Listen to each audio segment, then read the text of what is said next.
kéré o, wọ́n kéré sí nọ́mbà wa. Wọ́n kéré sí nọ́mbà wa, àwọn ọmọdé wọ̀nyí kéré sí nọ́mbà wa. Wọ́n kéré sí nọ́mbà wa. Wọ́n kéré sí nọ́mbà wa. Not because I suffer fast, not because I pray and fast. No be your show, no be that. I'm watching.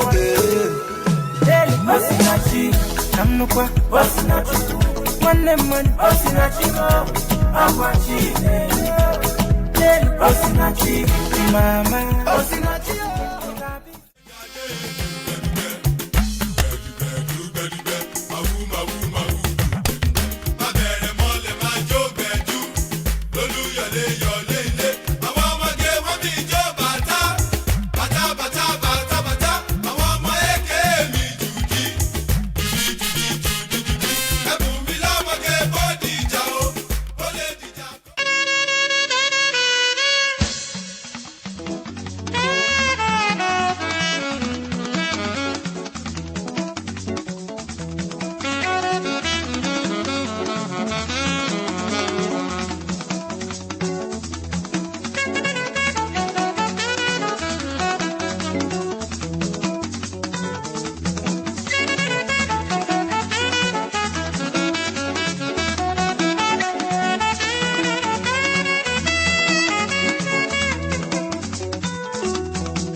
Wọ́n kéré sí nọ́mbà wa.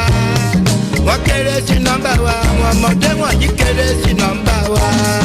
Wọ́n kéré sí nọ́mbà wa. Wọ́n kéré sí nọ́mbà wa. Not because I suffer fast, not because I pray and fast. No be your show, no be that. I'm watching. Daily, Osinachi, I'm no qua, Osinachi. One lemon, Osinachi, I'm watching. Daily, Osinachi, Mama, Osinachi.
kéré sí nọ́mbà wa. Wọ́n kéré sí nọ́mbà wa. Àwọn ọmọdé wọ̀nyí kéré sí nọ́mbà wa. A ní wọ́n kéré o, wọ́n kéré o, wọ́n kéré sí nọ́mbà wa. Wọ́n kéré sí nọ́mbà wa, àwọn ọmọdé wọ̀nyí kéré sí nọ́mbà wa. Wọ́n kéré sí nọ́mbà wa. Wọ́n kéré sí nọ́mbà wa. Not because I suffer fast, not because I pray and fast. No be your show, no be that. I'm watching. Daily, Osinachi, Namnukwa, Osinachi. One lemon, Osinachi, I'm watching. Daily, Osinachi, Mama, Osinachi.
Hi, hi, Kemi and Stacey and Vivian, if you're there. I don't know, everything is just frozen here. Is that the same for you? Okay. Yeah, I wasn't sure if that's a cue for us to begin. start, or... It's just 3 now. Obviously we have, I think, 2 people missing. 3 people missing. Can we give it another minute or 2? Hopefully they'll join us. Actually, one of our presenters, Elodie, is not here. I believe her remarks are pre-recorded, I understand. So that we're waiting on 2 people.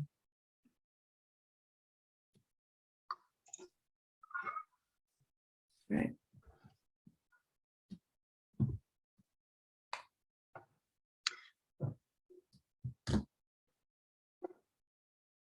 In this sort of session, I guess we can't tell how many people are actually in the room. Can we? I don't know. I don't think so. Attendees, at the moment, none. Oh, you can tell because you're the host? I don't know, I can just see panelists, 5, attendees, 0. Oh my goodness. Okay, let's give it a few minutes.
Hello. Yeah, hello, welcome. We're just giving it a few minutes because, well, I guess now we're waiting on one more person. Professor Tusi, I think. But also I see that there's still no attendees. It's fine. I mean, the session is being recorded, so I guess it's one of those conferences where there's so many interesting things simultaneously. It's tricky. We have to make decisions about what to attend. But yeah, so maybe still we'll just give it another minute and see if Professor Tusi comes. And then we can start.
Okay, maybe we should start. Again, hopefully Professor Tusi will arrive shortly, but in the meantime, we can get going.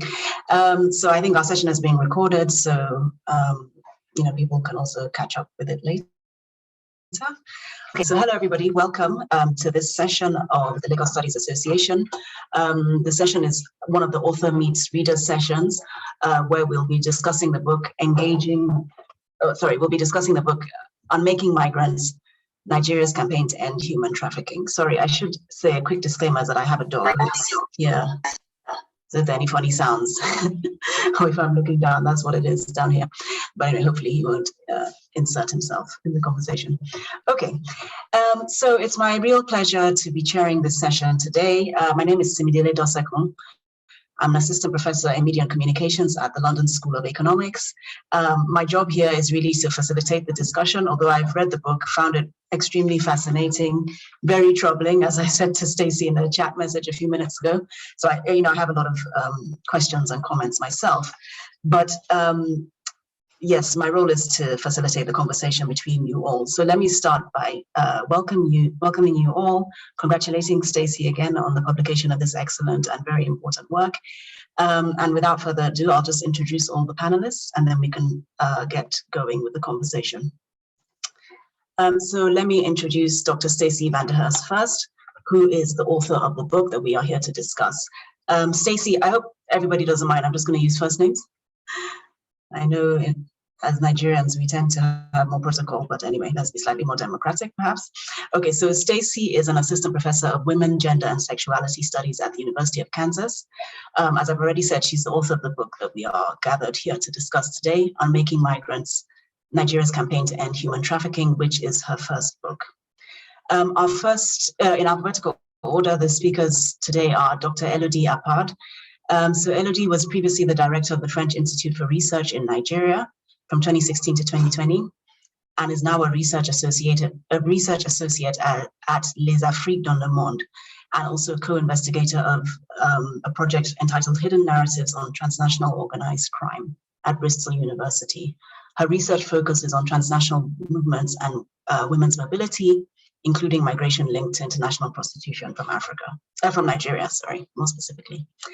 Our second speaker is Dr. Oluwakemi Balogun, who is an associate professor in the Department of Women's, Gender and Sexuality Studies and Sociology at the University of Oregon.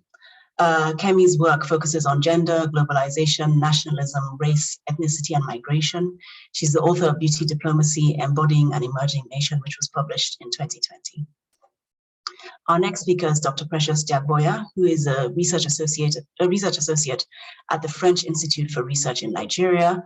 Her research expertise and focus includes working on sex trafficking, including looking at male sex workers, which I think is quite interesting and important for, for focusing on probably an overlooked demographic actually on this topic. Our next speaker is Dr. Vivian Liu, who is an assistant professor of cultural anthropology based at Fordham University in New York City. Her work focuses on capitalism, ethno-racialization, and diasporic mobilizations. She's working on her first book on Nigerian commercial migration across Asia and the Middle East. And then our final speaker, who again is not here yet, but hopefully will arrive in due course, is Professor India Tusi, who is a professor of law at the Indiana University Mora School of Law, with a joint appointment at the Kinsey Institute. Her research examines racial and sexual hierarchies as they relate to policing, race, and gender. Okay, so what I would suggest that we do, so Dr. Elodie Apad is not here. She won't be able to attend due to a family commitment, but I believe her remarks have been pre-recorded. So what I've been told is that, we have a video of her remarks, so I thought maybe we could start with that, and then we can just run down in alphabetical order. And then I'd like to ask everybody to speak for about 8 to 10 minutes. I'll give you a little signal in the chat when you have about 2 minutes left. And then Stacey can then respond to the comments, and then we can have a general discussion. Okay, so can I ask the LSA host maybe to please play the video that we have?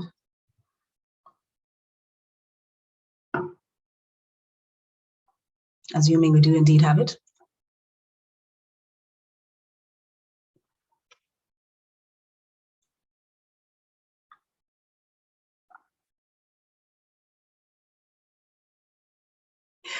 Okay, maybe we don't have it, I don't know.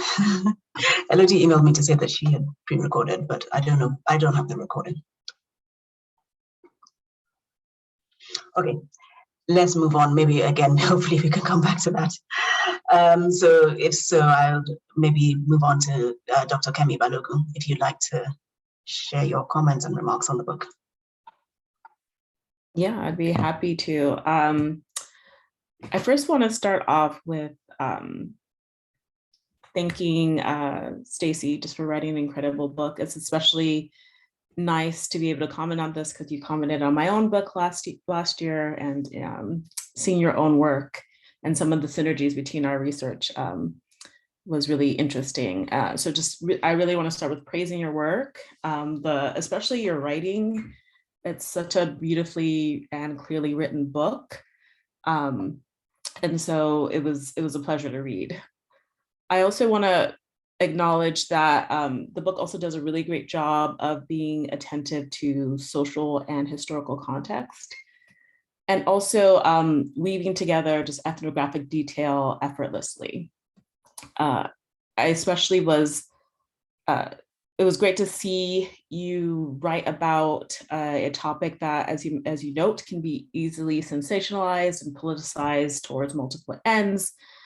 But I really appreciated the way in which you tackled the research with a lot of care and nuance and attention to the voices of the women in particular, but also being mindful of the multiple stakeholders. So first of all, just praising you for writing an amazing, fantastic book. I want to talk about some of the kind of points that I found especially compelling, related to my own interests, but also just some of the major stakes and claims that the book makes. So one, in terms of the framing, I found it really useful, the ways in which you deal with contradictions in a really productive way. So oftentimes I think scholars might be dismissive or find contradictions to be problematic and not really grapple with them head on. But I thought that the way in which you really talk about how there are the ways in which human trafficking is rife with all of these contradictions in terms of politics, in terms of moral panics, in terms of the state, and really grappling with them in ways that are, as I mentioned, really productive. So thinking about this tension and sets of contradictions between the state. So on the one hand, the state being imbued with a lot of power and control, and how human trafficking becomes this nexus of understanding carceral politics in this very interesting way that brings together both framings of sex work and also framings around migration. So, and thinking about how, we have this scholarship in both of these fields that talk about how sex work is politicized in this particular way, and thinking about the carceral logics of sex work. And also, as you mentioned, migration, the crib migration research. And I haven't seen work that's really thinking about them collectively in conversation with each other. So again, I saw that as being a major contribution. And thinking again about how the state then becomes this nexus of power, of thinking about a locus of control. But then, as you also mentioned, how the Nigerian state in particular is not, it doesn't have a system of provisions or a safety net, right? So how do we think about both the logics of state control and state power alongside a lack of a safety net, a lack of state provisions, where the state in particular is seen as corrupt, as siphoning money from the country, where social services are actually another way in which state control can be increasingly consolidated, where it's framed as a way of helping the most downtrodden segments of Nigerian society, women in particular, but actually elite women are controlling and benefiting and gaining even more power. So thinking again about, another set of contradictions around benevolence on the one hand, and the kind of greed and accumulation of wealth and power on the other hand, based on kind of elite people in Nigeria. Another set of contradictions that I thought you also delve into really productively is thinking about these logics of protection. So thinking about how, on the one hand, women who are seen, viewed, projected as trafficked are constructed as victims on the one hand that need intervention, and at worst are portrayed as naive, deceptive, possibly, and needing to have particular and then how their ambitions can also be seen as run amok in some ways, and needing to be again controlled and curtailed in particular ways. And then also just thinking about the politics of detention, how on the one hand that's seen as the intervention moment is seen as a way of allowing women to attain the highest levels of freedom, but as you mentioned, they're detained against their will. They don't want to be there. They want to go elsewhere. But the system of detention is viewed as a way of ultimately providing them pathways to freedom and empowerment. So again, how do we think about those contradictions? I was also struck and really appreciated, kind of given my own interest, the way in which you frame national reputation as being really important. So how is it that the figure of women who are seen as wanting to migrate out of the country because of gender, class, and ethnic difference, and oftentimes being in precarious economic situations, how is it that figure comes fit into the ways in which the national representation and reputation of Nigeria is framed and understood, and how that becomes another kind of logic of state intervention, and also the ways in which the shelters themselves kind of understood the work that they were doing in terms of providing a moral imperative of wanting to protect these women.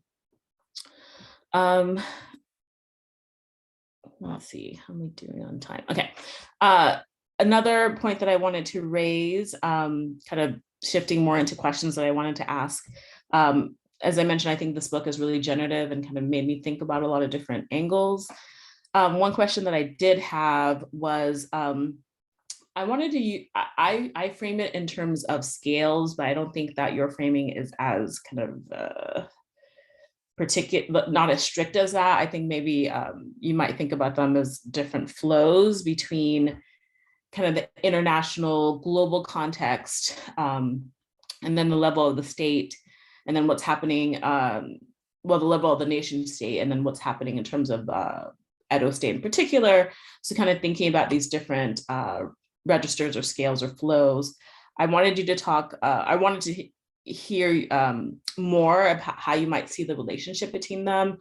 I was thinking about that in particular because there was one part or one example that you talk about that was really surprising to me. And I think that's due to how, thinking specifically about how some of the kind of feminist framing of human trafficking and the critiques of that framing, the way that I have kind of understood that, and I'll talk more about that example. So on page 54, you talk about how the US embassy, who was writing a report around human trafficking and kind of interacting with the Nigerian agency, was, contesting the idea that, these are sex migrants, or these are sex trafficked, that these are people that are sex trafficked, that they, they're voluntary sex migrants, right? That was the framing that the US kind of organizations had. And the Nigerian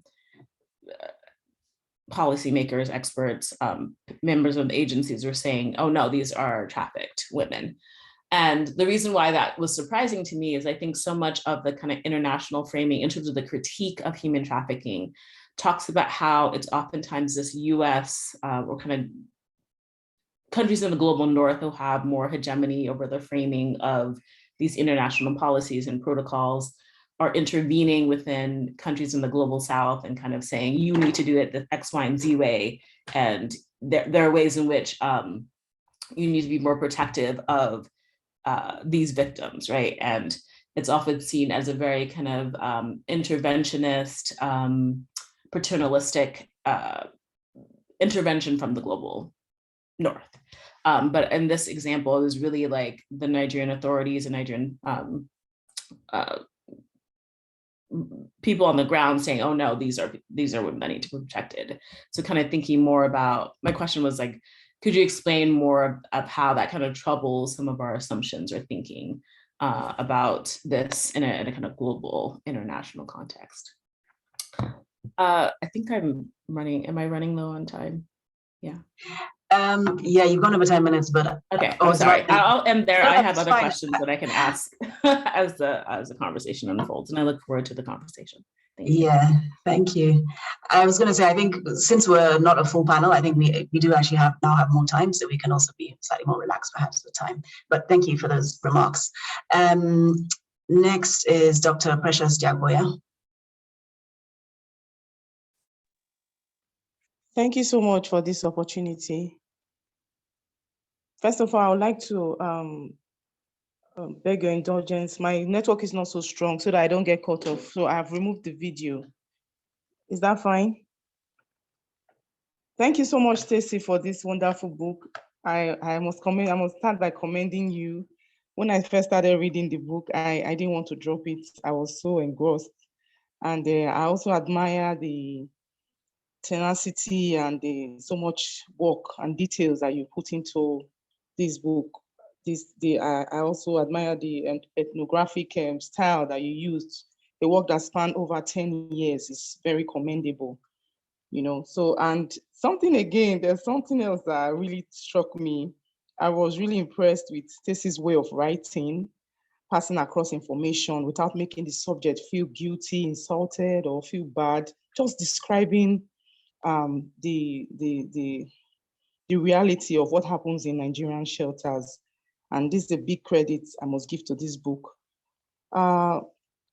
Basically, what struck me in this book was the analysis of the carceral logic that's at play in the Nigerian rehabilitation system. Specifically, I think this applies to all of the shelters I've worked or I've been to. And I'll be interpreting this book in the light of my recent research with the UNODC and IOM. And I was opportune to work or interact with shelters, the managers of shelters, counselors, and rehabilitation officers, and with victims of human trafficking. I quite agree with what Stacey said in the book, that the purpose for rehabilitation is to convince women of the dangers of human trafficking and irregular migration, and ultimately to prevent them from making mistakes. But there are some questions that I asked myself when I was reading this book, and I try to provide answers to these questions. One of them is this: what is the rationale for this carceral logic that is at play in most of the shelters that I've visited? And why does human trafficking prevention always equate to migration prevention? So based on the interactions I've had, I looked at it like, I will give an example of the sensitization campaigns and advocacies campaign against human trafficking that is taken to endemic communities, and the kind of reaction that people get, that campaign managers and advocacy managers get. The knowledge that they are trying to pass across in these sensitization activities is that human trafficking is bad, irregular migration is dangerous, is risky, so it is discouraged. This is the main message that they are passing through in most of these campaigns. But what the people in these host communities hear is that do not travel. Do not attempt to travel. So what is being said is different from what is being understood by those endemic communities. So this kind of understanding, I think it is shaped by the social and economic conditions of deprivation that is dominant in those communities. And I used the Marxian theory of material determinism to explain how the substructure determines the superstructure. So the economic status of these people determines how they understand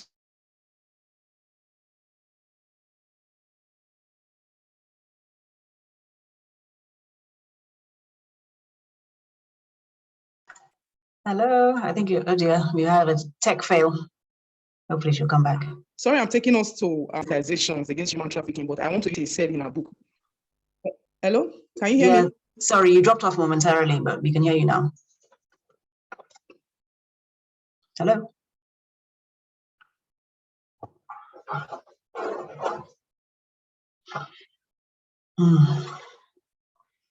We were doing so well. It was very clear. Economic conditions of deprivation. So what's the host communities?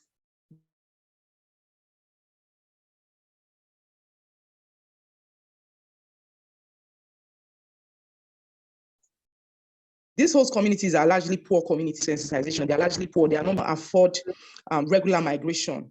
Regular migration, they think, is not possible. And even if they attempt regular migration, the depth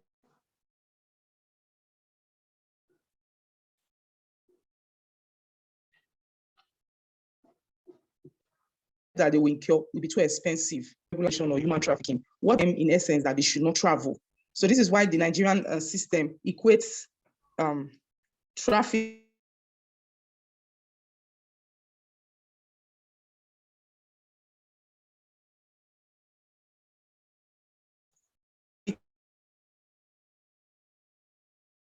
class believe that it must be true.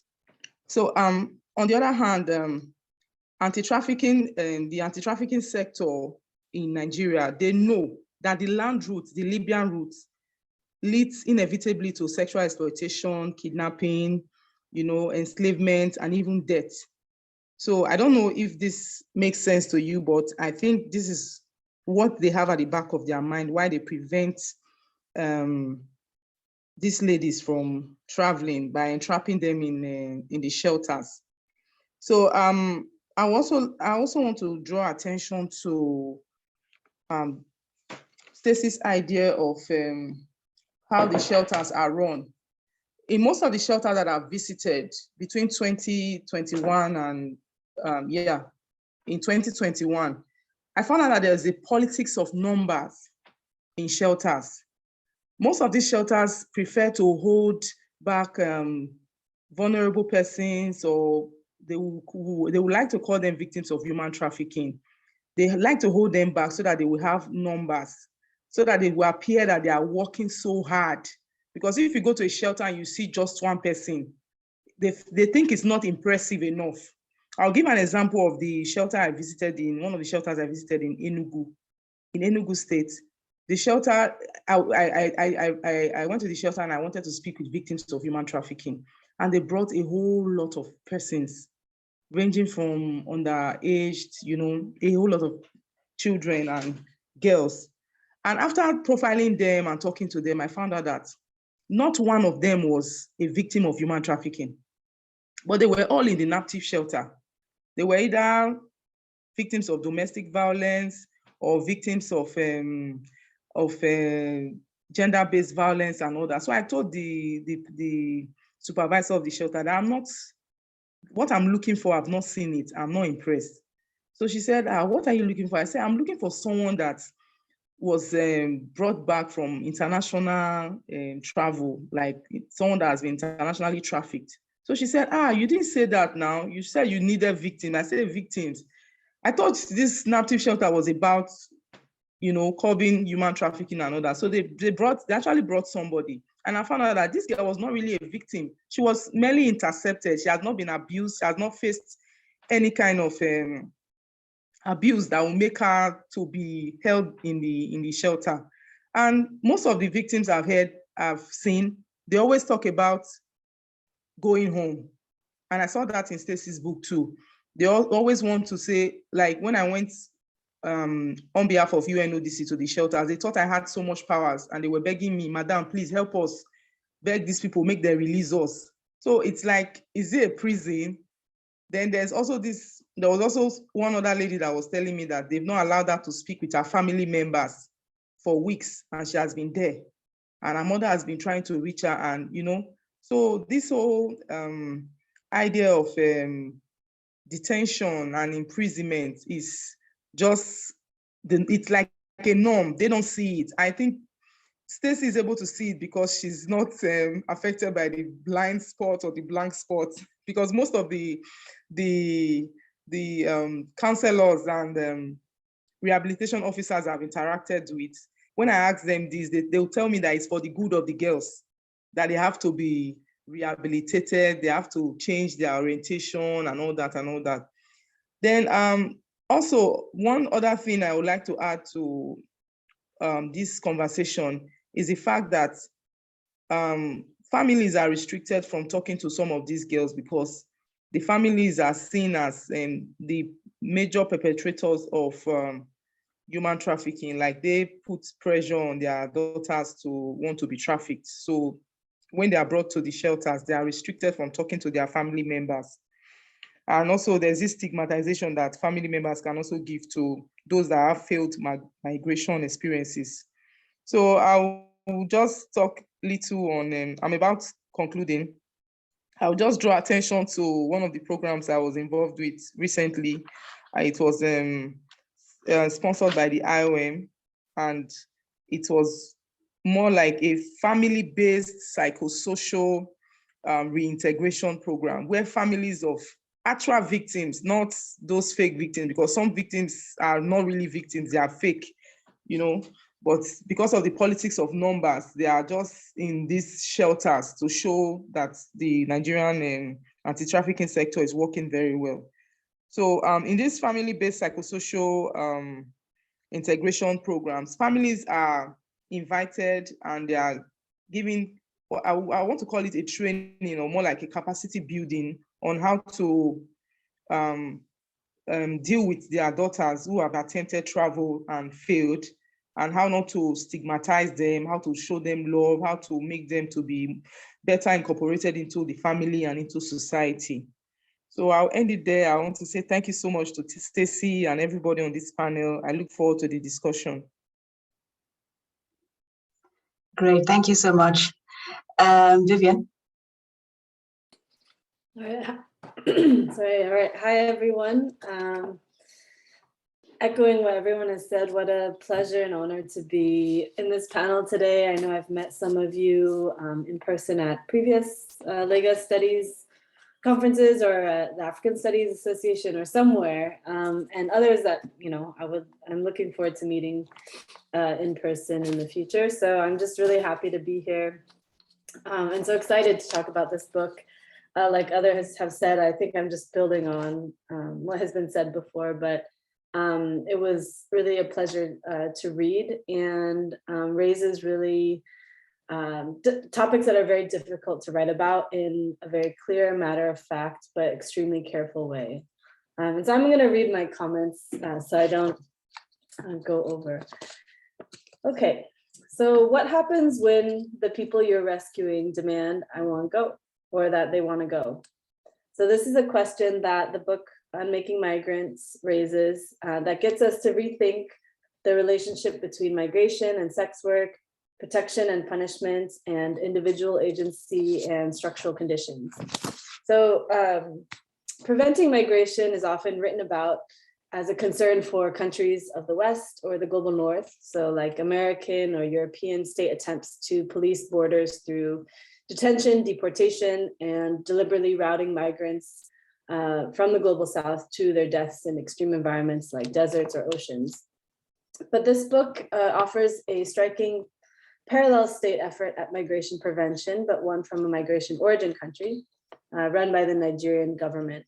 And so the book transports us to the heart of a Nigerian state project, as others have mentioned, aimed at ending human trafficking, specifically targeted at preventing or intercepting Nigerian women from migrating for sex work abroad. So in the program, I remember when Stacey first told me about this program, I think many years ago, while doing field work, I was just completely in awe and kind of aghast at how the process unfolds, which is the Nigerian state profiles women at airports who they suspect will conduct sex work abroad, stop them from leaving the country and detains them. That's one way that women enter the shelter, and force them to undergo a multi-week residential rehabilitation program. So the book is grounded in in-depth ethnographic and archival fieldwork, mostly conducted in Lagos, but also accompanying women to their homes in Benin City. And it immerses us in the social world of the shelter, so drawing from conversations from social workers, state officials, women residents in the shelter, outside of it. And it also follows public and state rhetoric of the moral contours of public discussion around sex work, and particularly Nigerian sex work abroad. So in my time here, I just wanted to highlight two particularly remarkable insights that resonate with my own work on migration. I'm not an expert in the field like some of us here on the panel today, but in terms of looking at migration, and I think other people's work on migration in the state, there's a lot of interesting insights. So the first one I want to focus on is just highlighting the phrase, I won't go. So the women in the shelter repeatedly say, they shout, they whisper, they cry that they want to go over and over. And the phrase I really enjoyed in the book, how it kind of weaves through the different chapters, and it has to each chapter kind of teases out different significances that this phrase that is just kind of everywhere might mean. And so, on the most literal level, I won't go is just the women wanting to leave the shelter, to leave Nigeria. And on another level, and other levels, the phrase I won't go shows us kind of direct challenges to the ways that the state and social services are keeping them at the shelter against their will. So the very premise of their detention is that the state is serving as a protector of women that can make decisions on their behalf, because the women are assumed to not know any better. But the women are repeatedly refusing this characterization of themselves as victims or future victims, and are continually challenging the terms on which they're being held, which is constantly saying that they're kind of powerless victims in need of saving. So I thought this raised really interesting questions around ideas of agency and consent, which are really powerful terms in especially feminist political mobilizing and organizing. But one of the things that the book, I think, carefully tries to tease out, and I really appreciate this part about the book, in that it's grappling with different bodies of literature, and some scholars will say like critique and then just dismiss an entire body, but I really see the book trying to bring together and build on different kinds of ideas. So, not necessarily dismissing the ideas of consent and agency, but thinking about what they obscure about broader social, political, economic contexts at times. So the anti-trafficking campaigns, Stacey shows us, they really individualize our understandings of migration and trafficking to levels of personal choice. And that's how it's being framed as rehabilitation.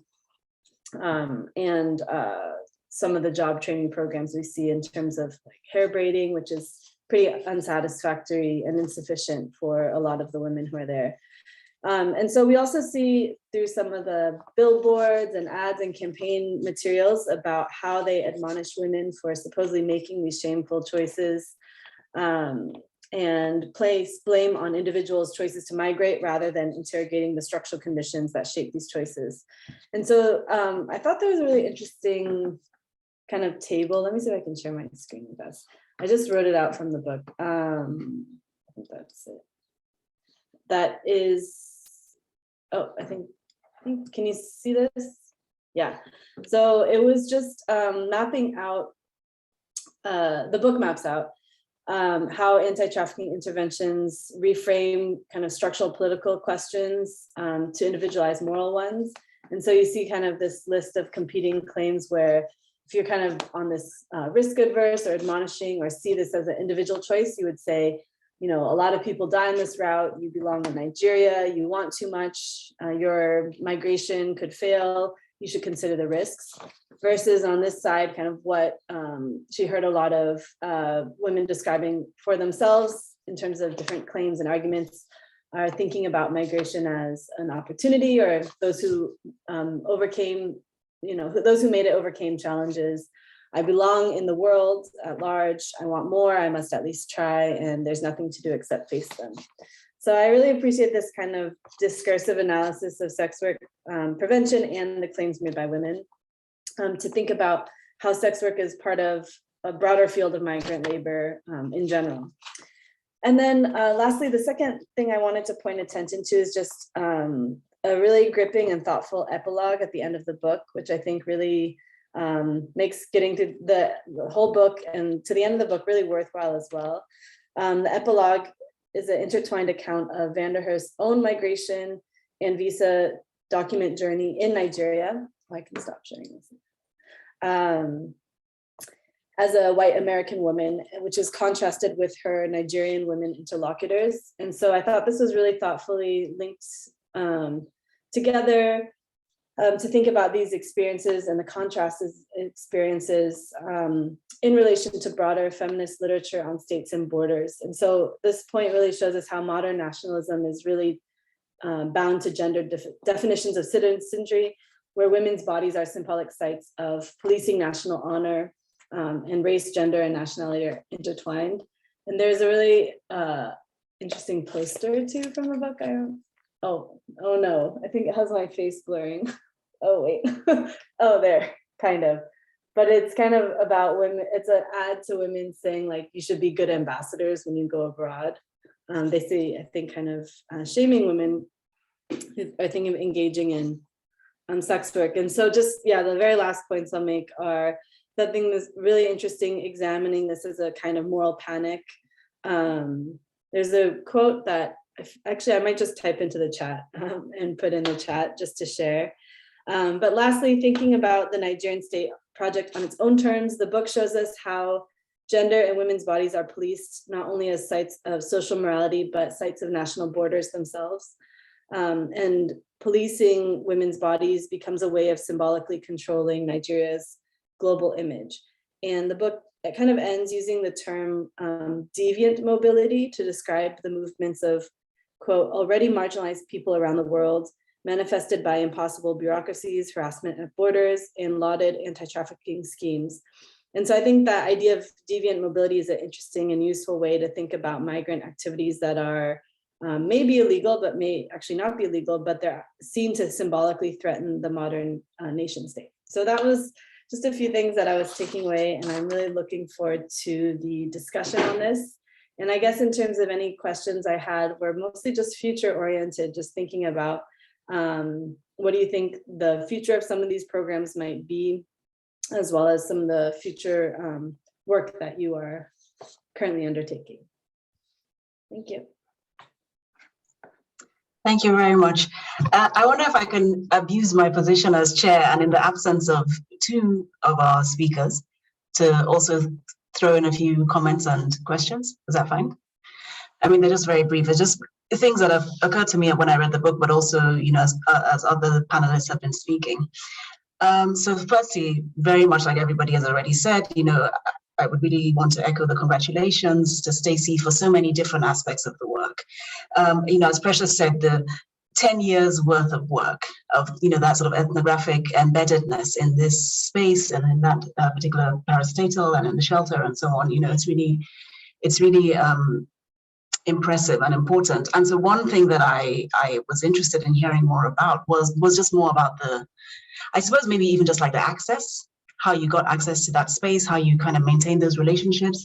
And I mean, I thought that all the more as I read the book, you know, I think the organization ends up being painted in such a poor light, I think, that, you know, they don't come off very well. You know, so I wondered if you could also say something about if you've had this conversation yet. I guess the book has only just been published, but maybe something about the potential sort of reception and the kind of politics of that, perhaps by some of the people who you actually not the women, but the people who work there and who kind of promote the organization. So that was one thing. Another thing that I was quite interested in, I mean, I think I was interested, or I have questions about the further questions beyond what you explained very clearly in the book about the why of the whole thing. In particular, the why, I mean, on the one hand, and Precious spoke about the politics of numbers. And I mean, I think we could add to that and say really the political economy of the numbers, because clearly, them, you know, presumably for the kind of sustainability of the organization and literally for people to receive their paychecks and so on, that they just have to sort of keep the thing going and, you know, have women in the shelters and not let them go and get new ones in the shelters and so on. So I guess on the one hand, I was sort of interested in the question of why so much, what is the political economy of this organization that sort of that maintains it and that maintains such interest in finding women and keeping them there and so on, but then also at a more kind of personal or subjective level for the counselors, they seem so invested in the positions and the discourses and in the teaching and the kind of notions of rehabilitation. I guess I was there again. I sort of thought, but why were they so deeply invested in it? And part of my interest in wanting to sort of still tease that out further is that I was actually a bit surprised. I mean, you do have a chapter, you have a chapter that I think is entitled God's Plan or something like that. But I was surprised. It seemed to me that the entire kind of discursive space was a lot less religious than it could have been, or that one might imagine it would be in the Nigerian context, in particular in Southern, you know, a lot less Christian. I mean, certainly there was Christian rhetoric and so on, but it seemed to me that wasn't as predominant a kind of logic in terms of the ways in which the women are addressed, the ways in which their practices are problematized, or not even their practices, there would be, or presumed practices are problematized and so on. Again, it's there, but it just wasn't, it seemed to me that it wasn't as strong as, but maybe that's my own bias, that I just expected that it would just be very sort of heavily kind of Christian and Christianized, the discursive space. So I wondered if you could say a bit more about that. And then the final thing I'll just ask and say is, you know, reading the book, I was really aghast, actually, I think Vivian just used that word, but, you know, I was really horrified, actually, at, I mean, on the one hand, as Nigerians, it's nothing new, the kind of the arbitrariness of the Nigerian state and the lack of recourse that Nigerian citizens have, you know, when faced with this arbitrary and, you know, often quite violent state, that there's no justice, there's no rule of law. But I guess I wondered if the women have recourse, or if any of them take recourse to, you know, to pursue some kind of justice for what is actually ultimately arbitrary, well, arguably arbitrary and even illegal detention, actually. And even things like, you know, things like the seizing of their papers. I mean, okay, fine, maybe for some of them, there's a question of whether the papers are legitimate or not. But, you know, so like a woman like Florence, who, you know, you really sort of center throughout the text. So the notion that a woman has, she basically is not allowed to board her flight. So she loses the ticket, the money that she spent on the ticket, her passport and so on is seized. Like even after the 6 weeks, and now she's finally free, is there any kind of recompense for that? And do they have their papers returned? It seemed to me, again, reading this work, I felt like there's a massive civil rights cases, actually, that could be pursued. I mean, it seemed to me, I would argue, on behalf of these women who have been detained. Again, this sort of preemptive thing, they haven't actually done anything yet, but somebody has decided that they're guilty in advance, and then they get detained. What happens after that? Is there some way of pushing back against that after the formal detention? Okay, I think that's all I'll say, just because of time. But yeah, thank you again. So Stacey, if we can hand over to you for your comments and responses.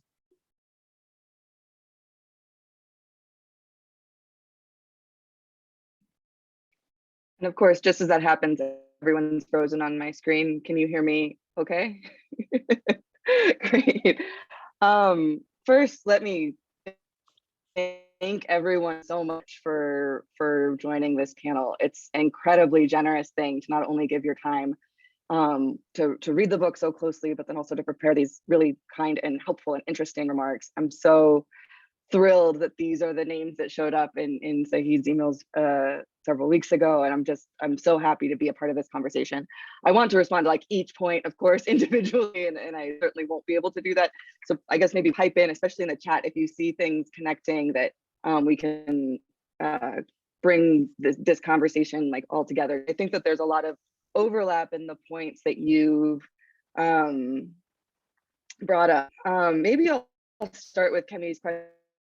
I think that's a good way to sort of cover a lot of, or bring a lot of these points together, because I remember that in reading your book last summer, the way you were thinking about international issues as such, or international representation as this very local thing. And I think I told you in our panel, like I saw your book as just like the parallel story. Like if mine were all the bad iconic migrants, yours were all the good ones. And there was this really nice counterpart there. And I think that scales of global, national, like at a state or like community, family, all of that stuff is an important way of understanding the many forces that make a policy like this possible. Like certainly it is, I think Simidele pointed out, part of that hegemonic story, I don't remember who said it, of like Western models being imposed down, Western standards being imposed down, legal statutes from the UN, sort of mandating global anti-trafficking efforts, US tip report setting certain standards. So that's a part of this story of what makes all of this possible. But what's so interesting to me, as I think you've all picked up, is the way that then intersects with or articulates with much more local national projects around the shame of migrant sex work, around the particular historical moment, similar to Kemi's book again, of this kind of post-democracy of the Nigerian national honor. And to make sense of that, I think what we have to do is understand the way that class structures some of this stuff as well, that I think, as some of you have pointed out, it's elite women who are drawing these sort of local programs together. And I think that from, US perspectives, it's often like, oh, you have to go to the grassroots. And if you have that representation from, an NGO in Nigeria, that kind of counts as getting a local perspective. But what's really important to understand here is that whoever's running that NGO at the grassroots is really different in her life experiences, in her politics, in her path to the role than the women she's ostensibly helping. And the women that have come forward in this campaign in Nigeria position themselves as having a lot more in common with like a kind of global mobile elite, the embarrassment of their Nigerian passport, of walking through Italy when they're there on tourism, or to like, study hotels, hotel management, that all of these elite women think that they're being associated unfairly with these more embarrassing migrants. And so to understand the kind of national and local scales, we have to understand differences, the kind of intersectional differences that structure those relationships, and the way that even local programs aren't necessarily aligned with the interests of the very specific community of women that are most likely to migrate here. And I think that sort of gets towards some of the why that Simidele asked about, like that in this case, there is a genuine national project that this aligns with. There is a kind of persistent national interest predates anti-trafficking rhetoric and has adapted in the many ways that these programs have rolled out. Now it's more of a focus on irregular migration than on trafficking itself. But counselors themselves are invested in that project, just like the media is invested in that project. But there's kind of an earnest commitment to that that is able to absorb of women and still impose these quite severe kinds of interventions. That it makes sense that women would resist this because they are the ones who do not understand that are challenging the national integrity of women's honor or the Nigerian international reputation.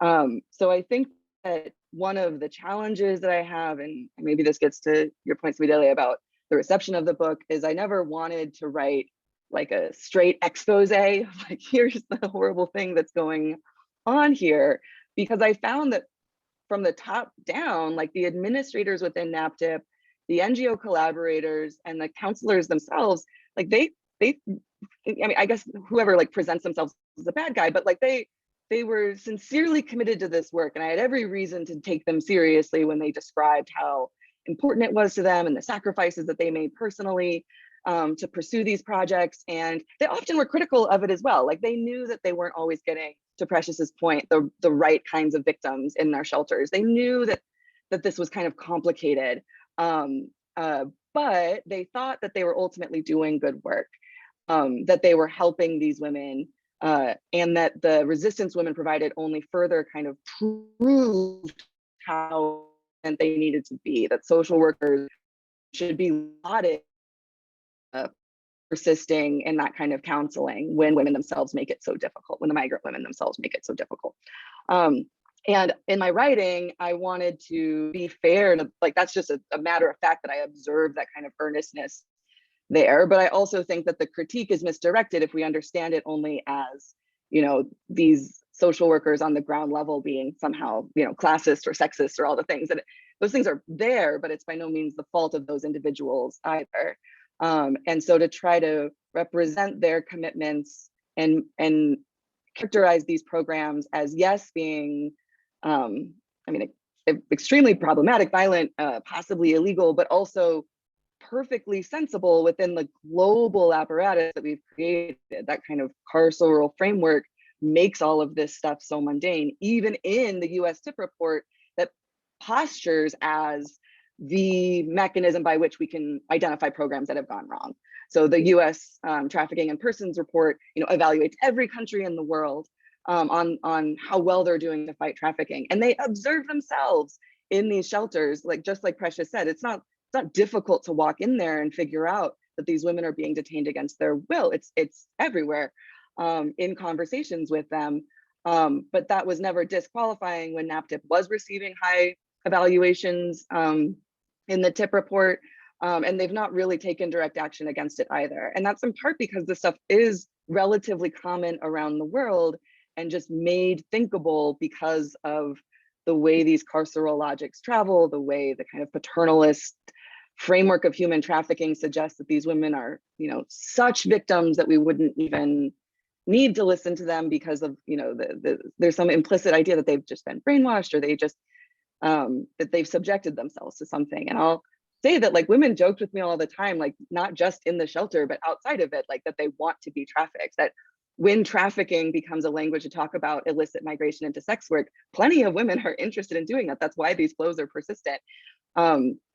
And that kind of jarring irony of using that language to even express their own ambitions to go abroad, I think is really important to pay attention to as we try to figure out what the interventions themselves are doing.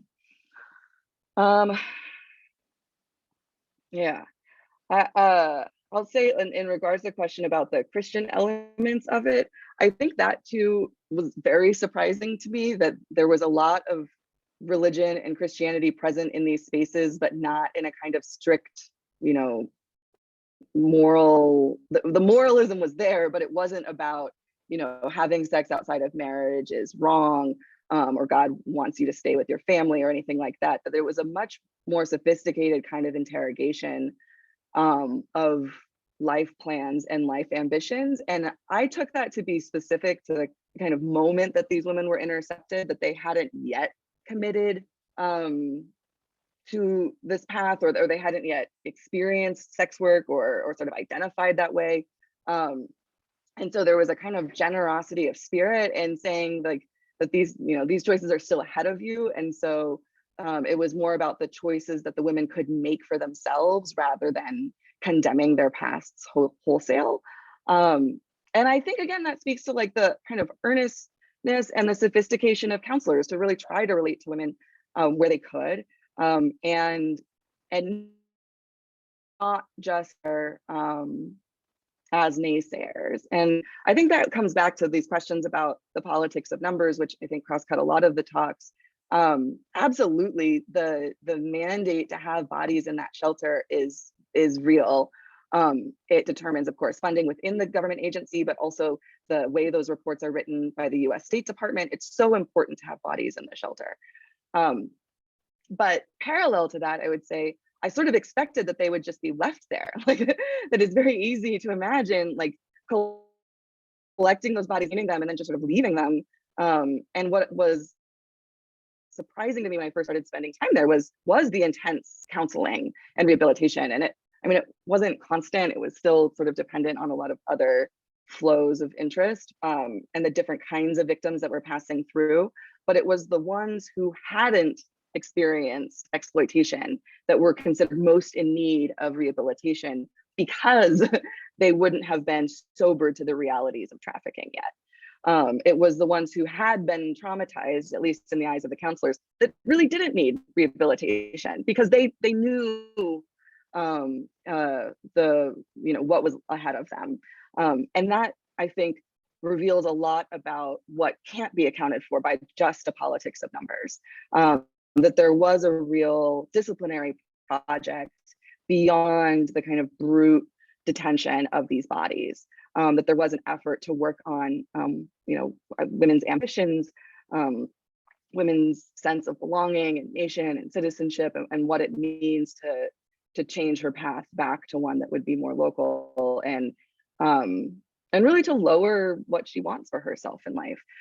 That a lot of these programs assume that women are naive, assume that they are just, dazzled by foreign destinations, and therefore, the intervention program is trying to educate them, which is, assumed to be the same as empowering them, to give them vocational training and all these other things. It's very easy to imagine that must be persuasive. And over time in the shelters and then also in the empowerment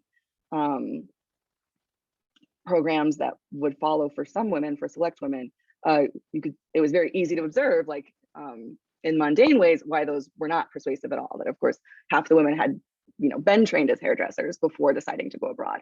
That kind of basic empowerment packages, like empowerment used really kind of crudely, weren't going to meet the kind of ambition that she had when she took on those risks in the first place.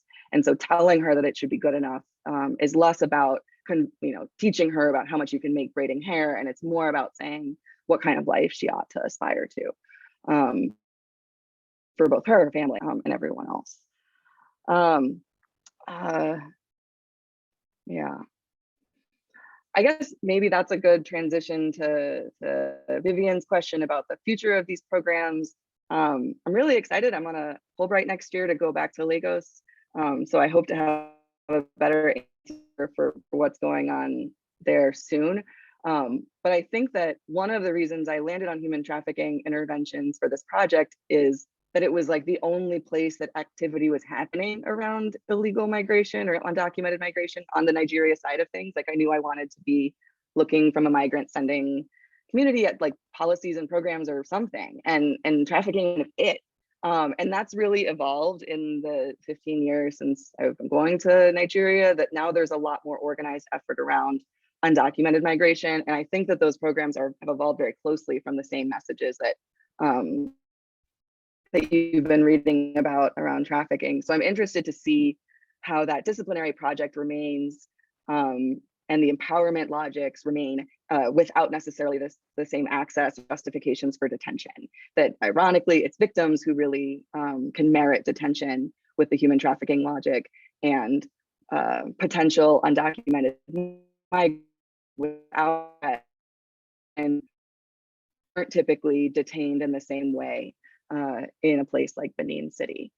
So there's other kinds of outreach programs meant to kind of capture the attention and time of would-be migrants, but the victimhood narrative is necessary to actually physically detain them and use some of the more overt carceral tools that have been so prevalent in this program and others like it. I'll also add maybe a question of scales. The project I'm doing in Lagos next year takes what I consider to be very similar questions, but without the migration framework. And I want to be looking at how single women are harassed in public streets, accused of being sex workers, both police, by private security, in all kinds of restaurants and public spaces. And there, as I'm sure many of you know, there have been a number of really impressive social media campaigns. To be a woman is not a crime. Say Her Name Nigeria, several of different avenues of thinking about police harassment and also other kinds of harassment of single women in public space. And I think that there's a lot of similarity there, that the human trafficking and border security kind of gave an apparatus to do this work in a kind of public way. But I think you see similar logics that single women are subjected to in urban spaces, especially in Abuja and Lagos. So that's the future of work on these topics, is to kind of think about this with a different legal structure. I'm going to take a breath there. Does anyone want to pop in with more? Thank you so much that you said and provoked further questions, and the further research also sounds so interesting as well. I mean, yeah. Sorry, Precious sent me a message that she had to leave. I don't know if she sent it to the entire group or maybe just to me. So unfortunately, she's had to leave. So does anybody have any further questions, comments, or from anyone and any of the attendees?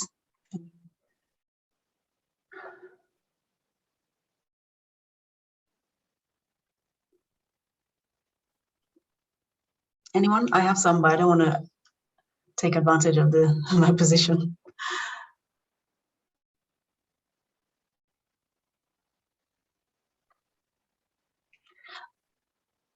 Okay, can I just throw something in there? I mean, it's not really a question, it's more a comment. So a couple of things. When you were, the thing about the empowerment packages I found so interesting because they were so literal and material. Because, I also kind of work on notions of women's empowerment in the Nigerian, but also more broadly African context. And part of the arguments in my work, and certainly in some of the work that I'm engaging with, and in terms of what I'm thinking of doing now, what I will be doing next, is actually in the opposite direction, which is that women's notions of women's empowerment as being so psychologized and really kind of lacking material. I mean, not that in your case that the interventions obviously weren't structural, but there was something about, here, just take this stuff, and hopefully this kind of seed material stuff that maybe might help them kind of do something. So that was quite interesting to note. And then just another quick thing. And I think, the parallels, as you said, with your work and Kemi's are so interesting. I was thinking about the point you were making about, part of what, or a large part of what is happening with these women in terms of the kind of the instruction, and even we could say the interpellation and the kind of correcting of their desires. As you said, that it's about sort of inviting them to lower their aspirations, basically, right? To be more modest in their aspirations and to sort of settle, we could even say, with slightly lower horizons. And I'm just thinking, it's not really a question, it's not formulated, but I'm just thinking of this in terms of, again, my work. Kemi, I don't know if you would say the same in your work. I'm thinking also of another friend and colleague, Grace Adeni Ogunyakin, who works, I mean, she sort of had this project on like African futures. But there's something about this sort of, I mean, as we say in Nigeria, it's like there are levels and levels. That everybody's being told, okay, this is your level, you have these aspirations, this is the kind of future you can have. Oh, you're somewhere else, right? So I just thought that was quite interesting because, on the one hand, at a bigger level, there's this thing of Africa rising and future and blah, blah, blah, blah, blah, and it's supposed to be glamorous and glossy, but not for everybody, basically. I mean, obviously, but it's just interesting to sort of see that and hear that actually in this kind of discourse. Okay, that's what I have to say. As I said, it's not really a question, more a comment perhaps. Anybody else? Kemi or Vivian, or again, people in the attendees, anybody? I wanted to just echo that I think that that analysis that you just, your analysis is pretty spot on in terms of recognizing that so much of the story of Stacey's book is around like class and mobility. So as you kind of mentioned, there's this idea that you're kind of going from Stacey's work, like you're going out of bounds, right? That these are that you need to be, as you mentioned, kind of stay at your level and not be too ambitious. Whereas like in my work, it's really about like, oh, you need to actually push yourself and be, and yours too, Simi, but you're kind of should be really more aspirational. Like you should really push yourself to be part of a particular kind of jet set elite class that's shown through, you know, different forms of embodiment. Yeah. And mobility, literally. And mobility, right. Yeah, it's also striking to me that, you know, in my work too, like there's also like this underbelly too of being ambitious is also the underbelly of it being tied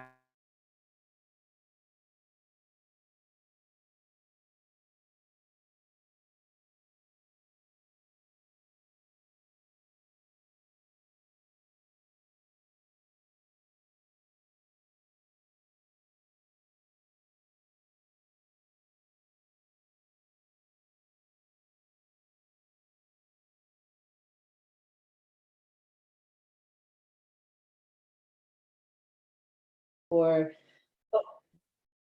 visa overstaying, detained for visa overstaying, or allegations of drug trafficking or other kinds of things. But what's interesting is the response from the Nigerian state is almost like, I don't want to say the opposite, but it's a very striking contrast in that there's almost a deliberate disavowal. And so some of the things that I've worked on in southern China or looked in Dubai is how Nigerians have to mobilize through different kind of diasporic organizations to advocate for people who are, let's say, being detained for visa overstaying.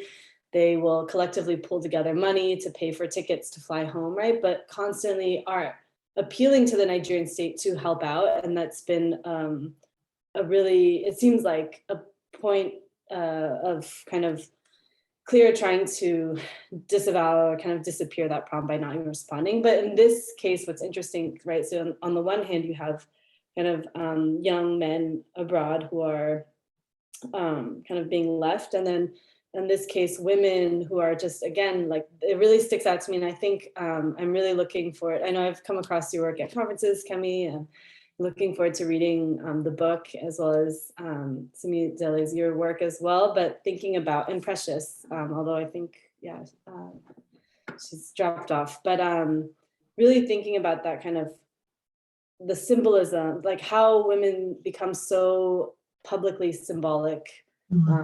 And that was kind of part of the quote that I put in the chat, let me see it here, that I had wanted to read aloud in the paper, but just thinking about moral panic as this kind of social question. So not that there either are or not, like not a factual question, but why is it that women, mobile women in particular, evoke such strong public discussions or anxieties around, societal anxieties around gender, citizenship, race, and nationhood, and kind of Nigeria's national public image. And I think like, oh, sorry, this is just kind of a ramble at this point, but one thing that also really struck me, especially towards the end when you were linking it towards citizenship, was other feminist works I've read on thinking about kind of the integral role of kind of marriage and patriarchal understandings of citizenship, right? And so I think that this is something that's definitely not unique to the Nigerian nation state. I'm thinking of just context I'm familiar with in terms of Chinese sex workers in mostly Chinese migrant communities, but including in Nigeria, other places that have, there have been, not so much in Nigeria, but I know in Angola, there have been some really public cases around Chinese women in particular who are mobile along these different routes alongside Chinese male migrants, that gets really kind of public attention in a very different way than when men, for example, get into kind of illegal or legal troubles, right? So there is something just so striking about that hypervisibility to me. Yeah. Stacey, do you want to any further responses? Stacey, you seem to be frozen.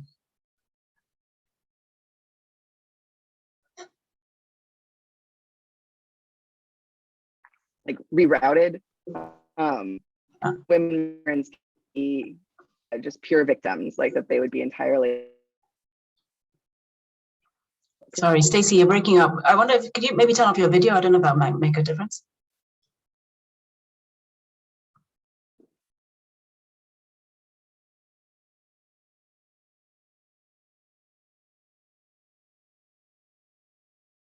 Oh.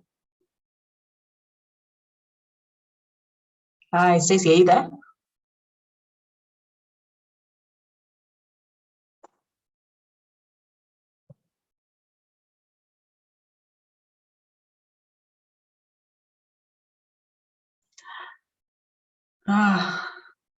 Wouldn't be a Zoom conference without some of these issues, right? I know.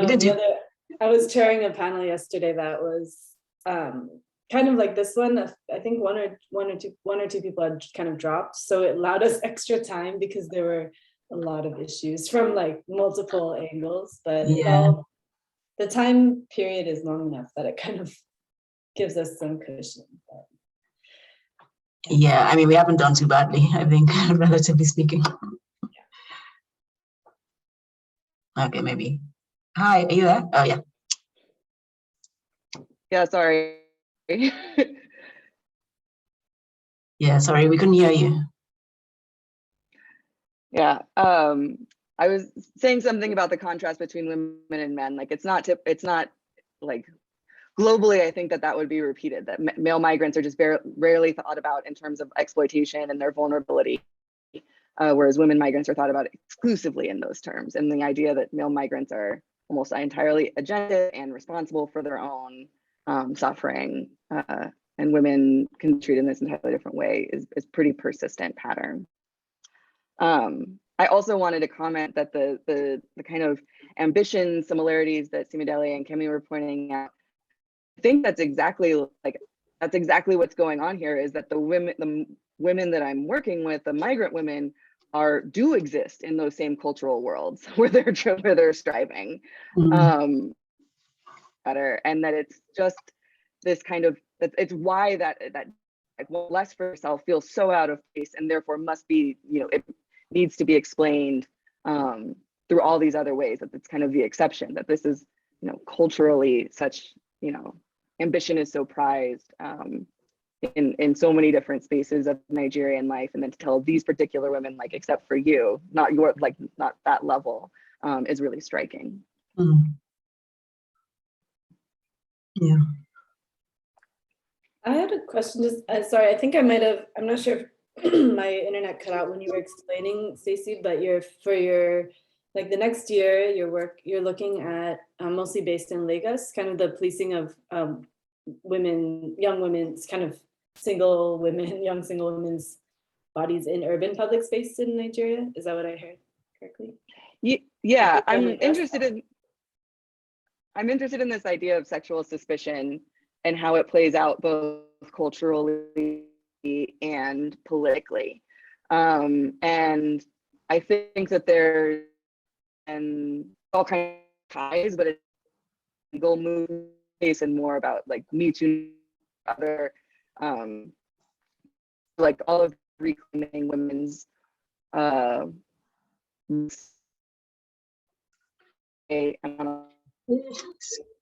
We can't hear you. Is it cutting out again? Yeah. Maybe can you turn off your video? Do you think that might help? Yeah. Shall we try again? Yeah. I was saying that the project will be about sexual suspicion in public places with global connections connections that are more about social media and social movement, protest movements, less about kind of top-down leader teams. They're really interested have taken the Nigerian police to court, all the way up to the ECOWAS Supreme Court. No, it's not working. On and off. Sorry. We Yeah. call it. I'd be happy to listen to you more. Well, just to say on the sexual suspicion, so two things. I mean, not to randomly plug my own work, but I have a paper where, I mean, I've just written a paper, published a paper where this is a section. It's just a passing section on this kind of culture, sexualized, I think I call it sexualized slander, you know. This thing of in Nigeria, any small thing, they call you a shawo, that you know, that you're a prostitute or sex worker or whatever. But yeah, I think this project sounds super interesting and important.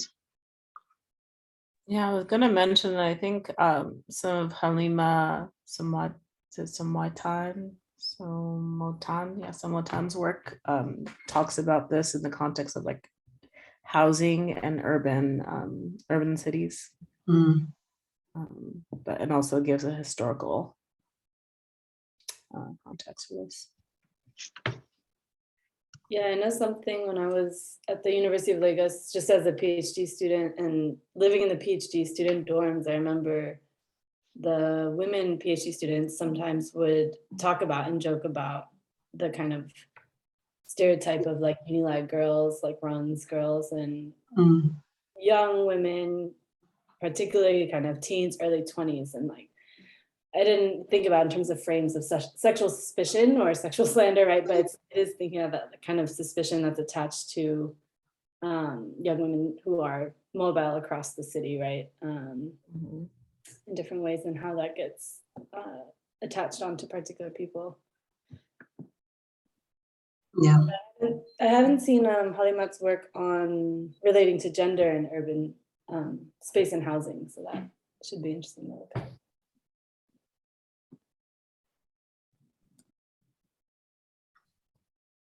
Yeah, I mean, I do think even the phenomenon of the runs girl, I do feel like that is also quite under-researched as well, you know? So sort of, I feel we need more research, not just in Nigeria, but on young women who say, yes, I do engage in transactional sexual relationships, you know?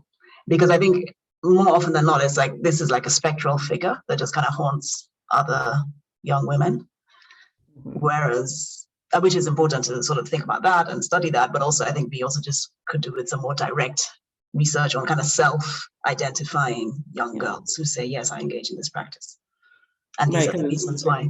It's often framed as like a distancing maneuver. So I'm not this. Yeah. Yeah. Yeah.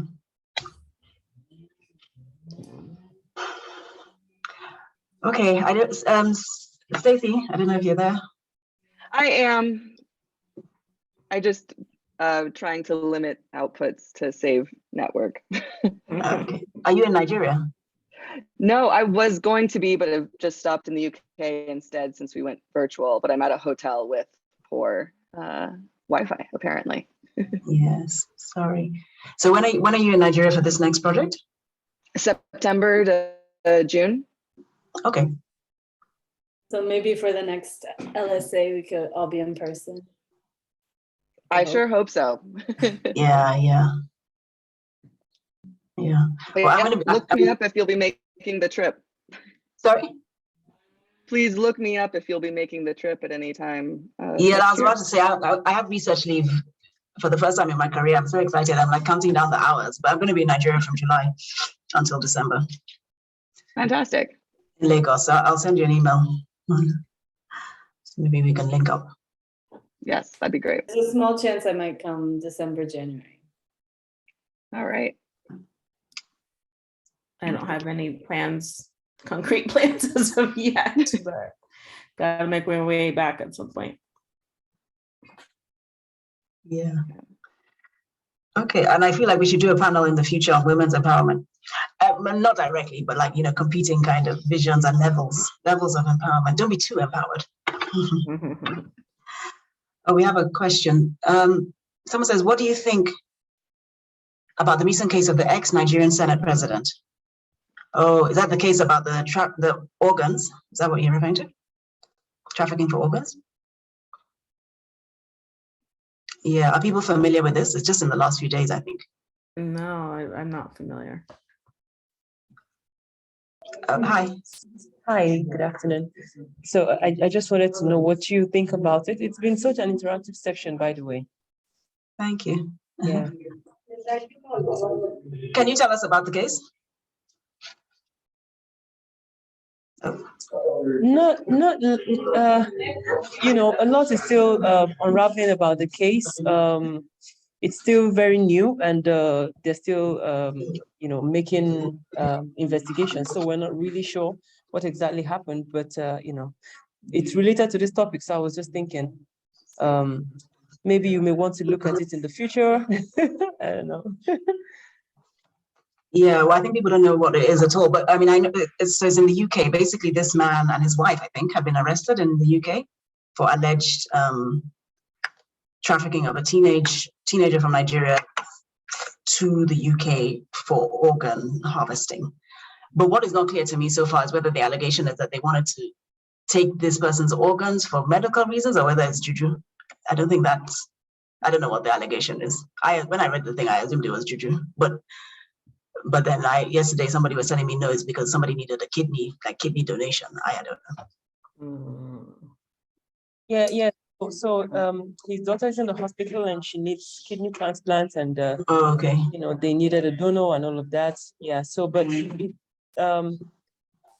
the kidneys did not match, and he's supposed to be sent back to Nigeria, but now he wants to stay. I mean, there are so many sides to the story. So some say he wants to remain in he doesn't want to come back to Nigeria. So he's like claiming asylum, because if this were to be in Nigeria, the story would have been different, but that's the situation now and they're in court. So yeah. Yeah. Okay, so it is actually, they actually do need the kidney, because I didn't know that part. I mean, not that makes it okay, but yes. Yeah. I mean, I'm not a legal expert, but I know Oregon trafficking is illegal. So you might have a case for asylum. Well, and the kid is 15. I mean, it really is a minor, and it's not clear who he is in terms of what the relationship is. So I think they have a serious problem on their hands. Yeah. Okay. I don't know what people feel, but maybe we could end here, perhaps. Okay, so the session has been recorded. There were a couple of people coming in and out of the room.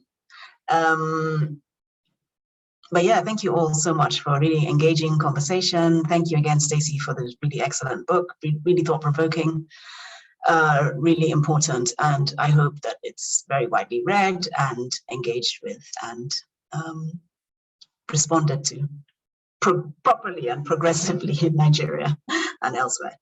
And yeah, thank you to the panelists for your comments and to LSA for making all this possible.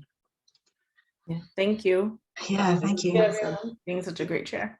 Yeah, thanks. Take care, everyone. Bye. Bye. Okay, bye, everyone. Bye, thank you. No, on which panel?